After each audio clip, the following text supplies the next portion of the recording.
Hello and welcome to this episode of Self-Made. I'm your host, Dee Brown, CEO. Joining me on the show today is none other than the President and CEO of WTVP PBS Studios. Please help me welcome Lesley Matuszak to Self-Made. Lesley, I'm so happy to have you on the show. Thank you for having me. Oh, it's my pleasure. It's fun to be on this couch. I know, right? It's an unusual position for you as well. Yes, it is. So let's jump right into it. Okay. So Lesley, you grew up in Pittsburgh, correct? Yes, I did. Talk to me about your childhood there. What was it like growing up in Pittsburgh? So we lived in Pittsburgh in the suburbs, and I have a sister who is 3 years younger. My mom worked at Mellon Bank, which was, it's now PNC. Yeah. And we were always told that you need to do something relevant. Yeah. So from an early age, she always said, be your own person, do something. But my mom then, once I came along, she decided to be a stay-at-home mom. Okay. My dad was in the steel industry, and I remember Christmas mornings, my father would get up real early, we'd have Christmas really early, and this stuck with me my whole life. He would go to the mill, and he would be there for most of the day with the folks that were working early shifts and second and third shifts. Yeah. And that I tried to bring that into my whole life, to always look for others, what do they need instead of being home. So when I decided to join the working world, those kind of early messages stuck close to my heart.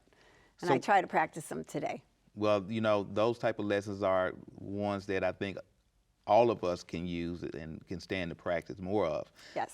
What was high school like there in Pittsburgh? Well, we left Pittsburgh. We had a home in Pittsburgh and in Princeton, Illinois. So I had the best of both worlds. Okay. I was able to live in the city in Pittsburgh, Yeah. and then in Princeton, Illinois, which was a town of 10,000 people.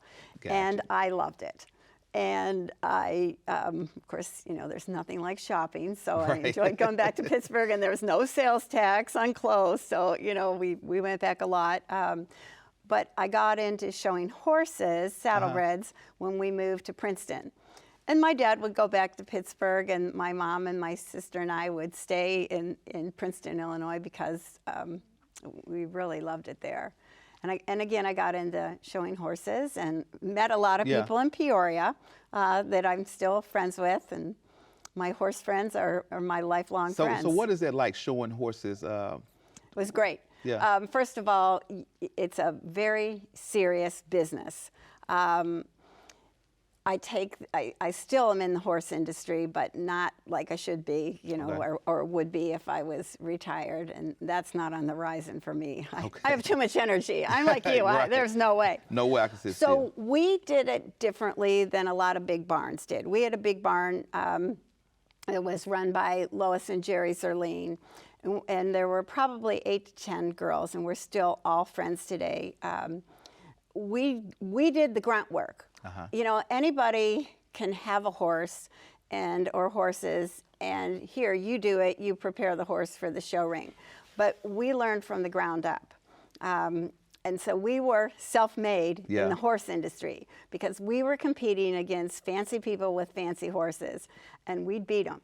We had a connection with our horses like nobody else had. Really?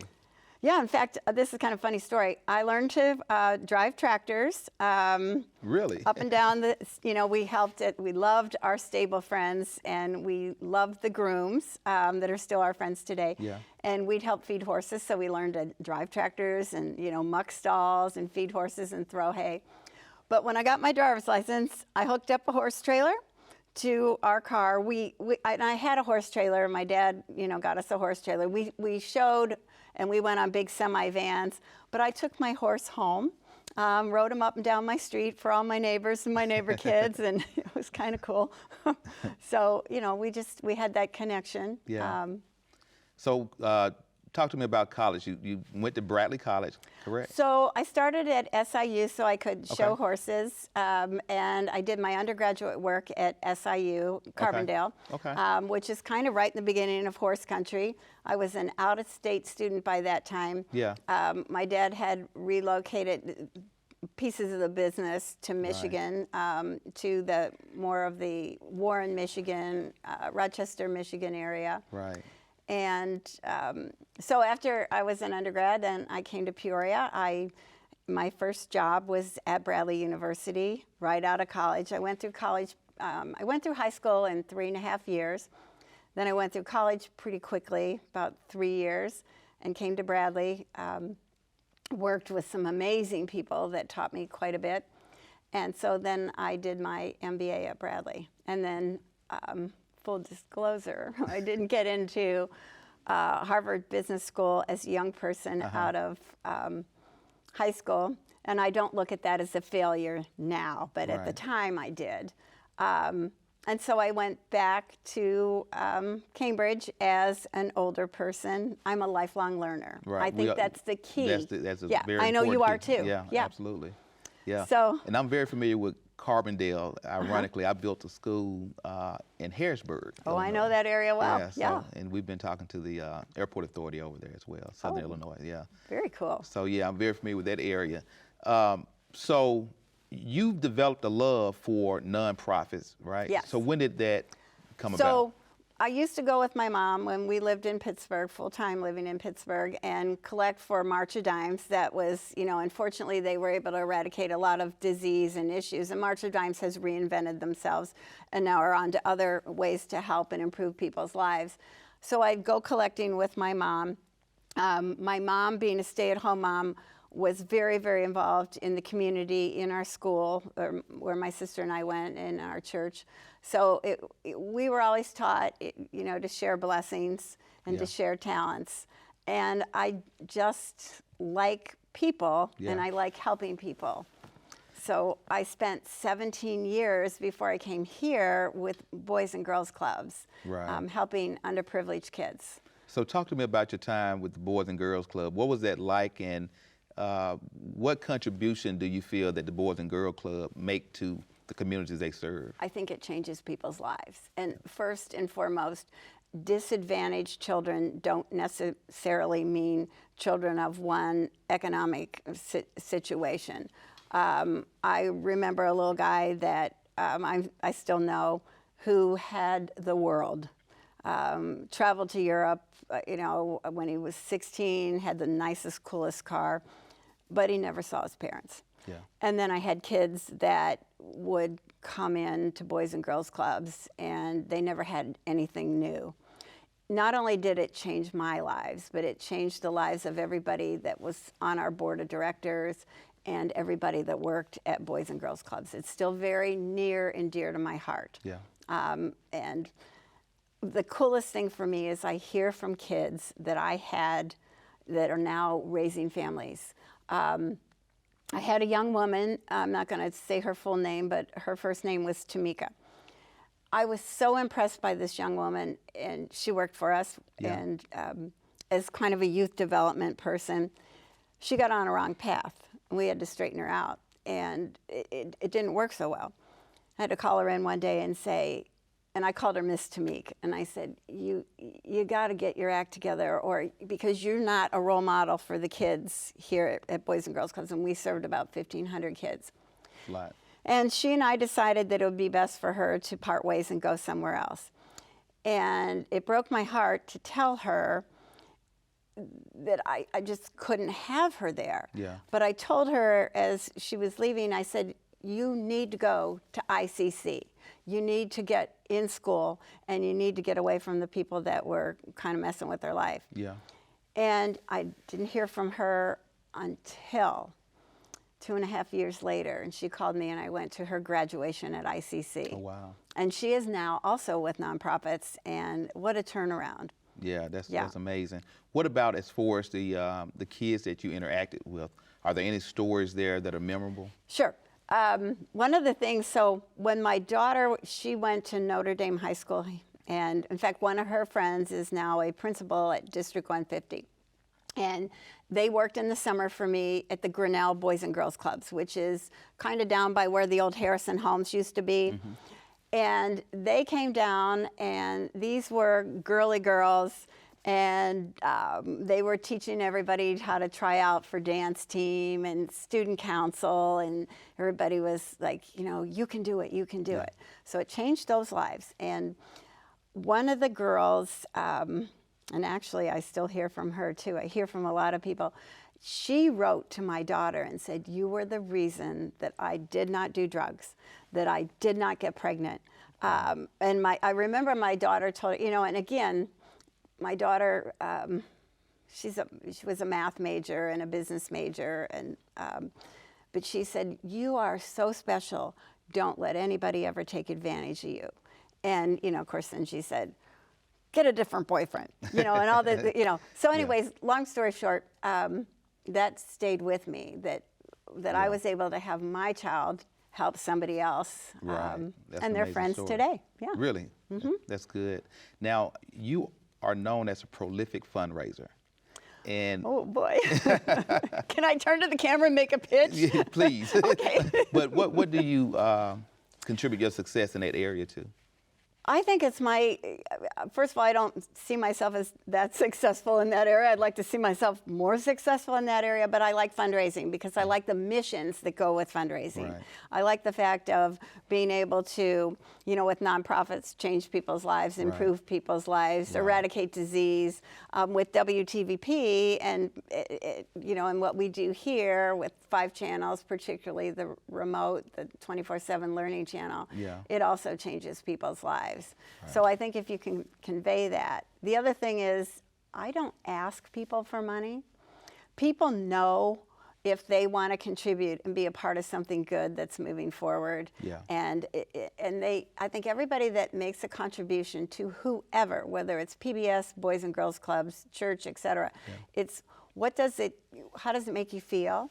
What do you get out of it, and how does it help other people? I think down deep, everybody wants to help somebody, and maybe it's a selfish thing, because maybe it makes you, well, I know with me, if I'm helping someone else, that makes me feel better about me. Well, I think same thing for me. Yeah. But then at the same time, you do have this segment of the population who are just in it for themselves. Mm-hmm. And I don't get that concept particularly.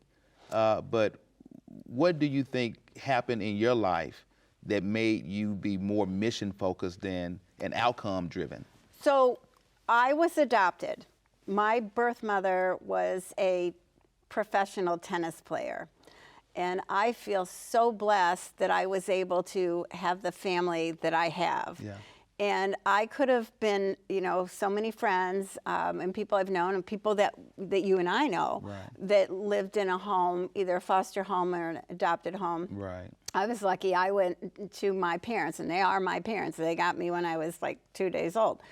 Wow. That could have been a different story. Absolutely. So there's a little bit of guilt, in all honesty, there. And my mom and dad always, we were taught, I mean, you give back. Yeah. You know, my dad, the company that he worked for, and then his companies were part of the success of those businesses were because they had a core message and a core feeling to give back to others. You know, it was in their gut. Right. You know, you share your blessings. Right. And you know, if you're blessed enough, and you know, and I don't mean monetarily. I mean, if you have a skill set that that you can share, why wouldn't you want to share that? Right, absolutely. No, I agree with you wholeheartedly. So you being adopted, so when did you, I guess, first learn? Oh, I always knew. My parents never hid that from me. Okay. In fact, my cousin, my mom's cousin's daughter, she was also adopted. There was a children's home in Pittsburgh. It was a Florence Crittenden home. And, you know, back in the day, whenever somebody, you know, would get pregnant, they hid you away. And you went to the Flo Crit homes.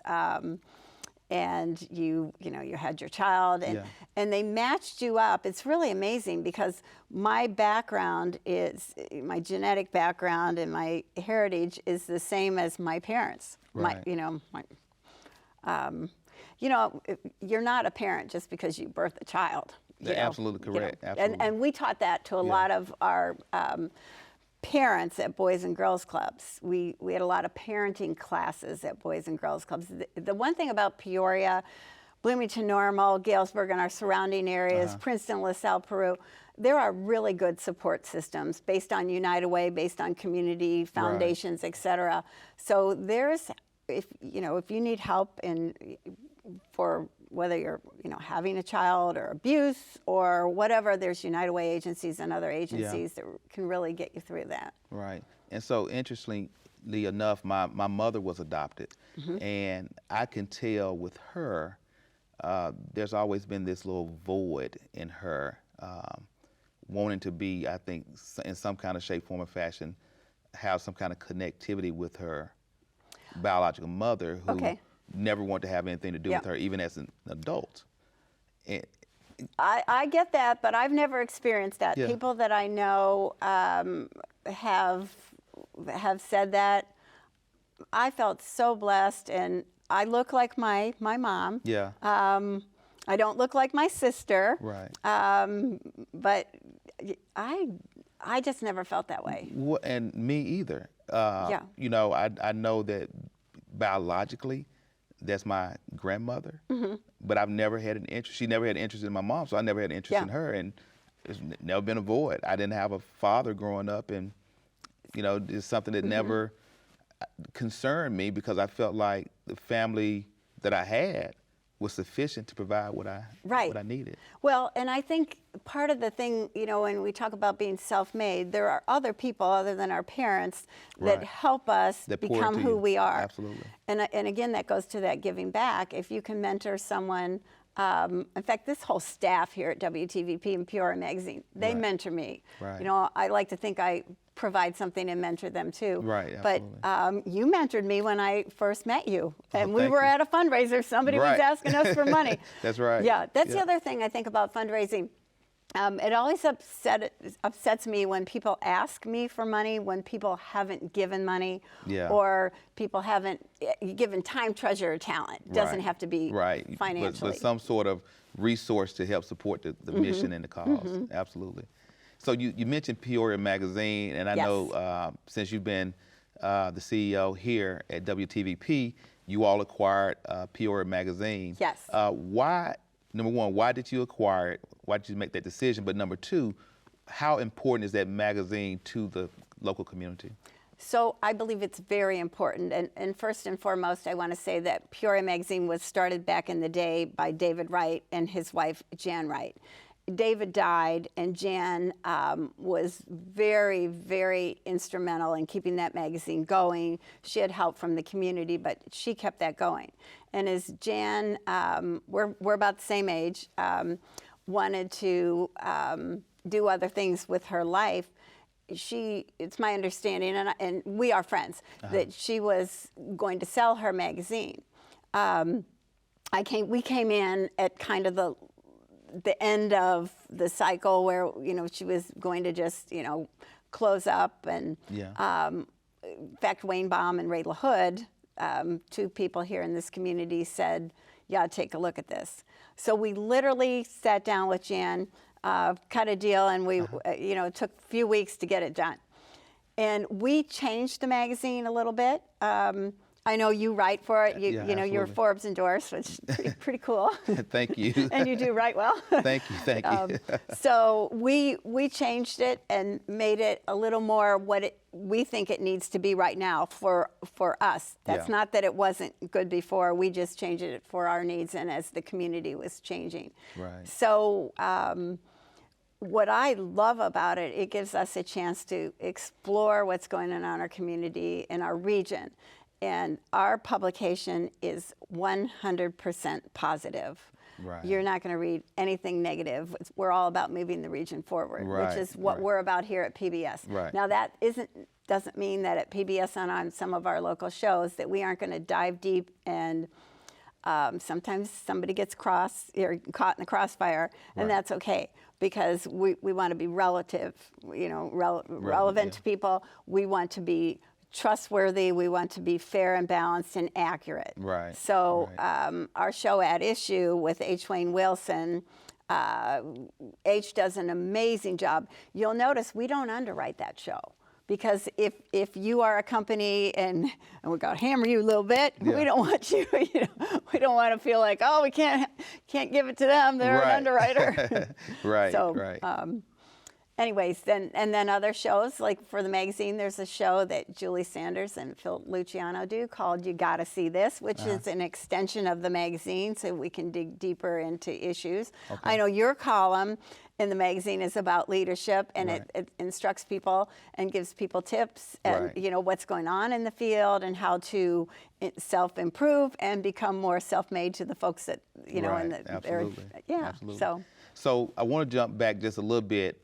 How do you decide to make the transition from Boys and Girls Club to WTVP? Well, I really didn't make that decision. My boss, my dear friend and my neighbor, Andrew Rand, who is the CEO of Advanced Medical Transport. Okay. Andrew was also is the Peoria County Board Chairman. Called me up and he said, hey, guess what you're going to do now? And, and I'm being a little facetious, but I said, oh, no, I'm not. And he said, oh, yes, you are. And we have such a synergy between our leadership, our executive committee. I've worked with those folks for a long time in other capacities. It just made sense. I love the vision that Andrew has for Advanced Medical Transport. And Andrew, I don't want to say the word cleaned up the county board, but Andrew righted the ship, took the best of the county board and made it even better. And that's continuing today under his leadership, and will continue as Andrew cycles off and other people will be voted or selected to take those positions. So since your time here at WTVP, what has been, I guess, your greatest accomplishment? Well, one is your show coming on in HBCU. Thank you. I love the diversity and the inclusion that we were able to put back into our station. We've always had it, but now, I'm focusing on local shows. It wasn't easy for our staff. We have a lot of people that have been here a number of years. We grew as staff, and then change comes in. And I'm a now person. I'm not a wait and see, let's take our time. Right. I'm kind of like you. Yeah. We're going to do it. We're going to do it now. We're going to do it successfully and jump on board or jump out, Right. So I like the synergy we now have. I've been able to see people's talents and appreciate their talents. I always say we can fight like cats and dogs, but internally, but we are united front. That's right. That's important. And what we've been able to do, and it's not one person, it's not the executive committee, it's not the board of directors, it's everybody that's involved with PBS. We've done it together. But most important, it's about the audience and the feedback that we get from the audience, the underwriters, the advertisers, the promoters. Right. We listen hard.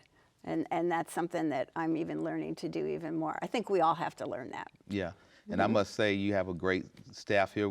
Me and my team, we love coming. love your team. Yeah, we feel right at home when we come. I mean, we came, y'all embraced us immediately, and it's been a wonderful journey with you all. Well, when we met, there was synergy. I know you were standing by my husband. And you and Mark are pretty dasher. You go to the haberdashers. Yeah. No, I know you have a company that makes beautiful so it was suits like I think we met on a Saturday evening or something, and then like the next Friday or Thursday, Fridays, I was back here. Inside. I love that, and that's I think the success of not only this show, but our local shows and the other things that we do at PBS, we move. Right. We were like, we got to do this. Yeah, no, absolutely. Yeah, and you said, I was so impressed because you go, I'll be up there. I'm like, really? Because you get this, you meet somebody and it's like, yeah, we got to do the show. And, the other one that's like that is Rob Sharkey and Emily Sharkey.